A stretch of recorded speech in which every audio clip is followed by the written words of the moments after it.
Update po tayo. 18 official group. 18, you ready? Only one day left before SB19 takes over the Watson's Playlist 2026 stage at the Mall of Asia Arena. The countdown is almost over, and excitement is reaching its peaks. Tomorrow, we'll witness another electrifying performance from SB19 as they bring their signature energy, powerful vocals, and unmatched stage presence to one of the biggest music events of the year. Get your tickets ready, change your LSB, practice those fun chants, and prepare to sing your hearts out. The arena is about to be filled with the passion, love, and support of 18 from all over. One more sleep until the lights show go up, the music starts, and SB19 turns the stage into their playground. Let's make every cheer louder, every moment memorable, and every second counts. Anyway, may mga nag-comment po ayon sa kanila kung sino daw po ang willing to swap tics. Meron siyang 2 SVIP, 1 2 po, 2 VIP lang. Parang di ko kayang tumayo ng matagal with QN na po nasa 2,000 plus. Swap for free. I'm so excited for my first time experience to watch them. Uy, happy for you. Enjoy the concert. Sino man ang isa, enjoy caps. Tips, wag masyadong tumutok sa CP pag video during their performance. Say naman ng ilan, enjoy everyone, team bahay muna. Very excited kami ng Unico Iho ko. First even ma-experience namin ng live ang SB19. See you all to mga 18. First time ko po silang makikita in person. Wow, excited na ako. Super! Di nakasecure ang Lola Cups. Kapos budget. Next time ulit, need na lang. Paayuda mga Cups. Thanks.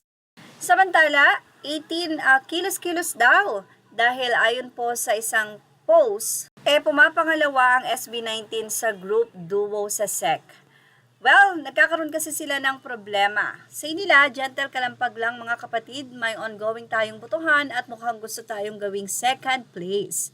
Medyo masakit sa bangs, kaya baka pwede nating ayusin yang collectively EMS. Kung may extra time kayo today, pahulog naman ang voters o votes natin kahit pa isa-isa lang basta tuloy-tuloy ang ambag ng bayan. Ibabahagi natin dito ang QR code kung saan pwede nyo po itong i-scan. Sabi nila, scan QR for you, know what, 18, alam nyo na yan. So, ito po ang QR code na sinasabi ng mga fans na pwede nyo pong i-scan para po sa dalawang nomination ng SB19. Sa SEC Award, ang duo po o yung group ay pumapangalawa sila habang yung sa album po ay nangunguna naman daw ang SB19. Sa comment section, meron pa rin mga hindi alam kung paano bumoto. So, nagtanong sila how to vote na wala na yung link. Kanina umaga, nakaboto pa ako. Ngayon, ala na daw.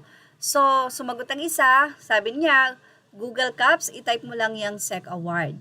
Hindi nyo po ba na-save sa Chrome nyo? Say ng isa, or Chrome SEC Awards, then Home, then International Group po. Say naman ng isa, app, scan QR tayo mga caps. Di ko makita link sa Google, scan the QR caps. Search nyo na lang sa Google, SEC Awards 2026 para makita yung mga lumang post na may link. Then save nyo na yung link or scan yung QR sa picture dito sa post. Ang ilan po ay na-add sa home screen. So meron pa pong 2 araw bago matapos ang botohan sa SEC. At yan ang ating showbiz stop update. Thank you for watching. Images are all credit to the rightful owners. Please like, share, and subscribe.